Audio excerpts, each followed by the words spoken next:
Morning routine असो किंवा evening routine, सुरुवात तर चहानेच होते. त्यानंतर मला शिवला गुट्टी द्यायची होती.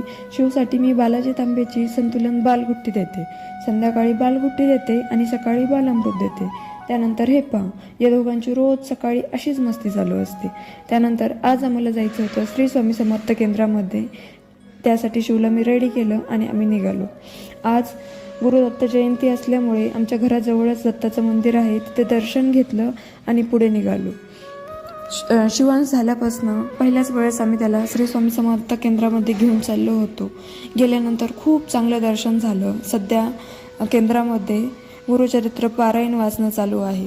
शिव झाल्यापासनं मी खूप ट्राय करत होते की त्याला घेऊन यायचं होतं मला केंद्रामध्ये, पण आज फायनली आम्ही आलो. खूप छान दर्शन झालं. बसलो आणि वापस निघालो. वापस आल्यानंतर माझा ए बॅचचा क्लास होता, तो क्लास कंप्लीट केला आणि शिवला सर्दी झाली होती तर त्याला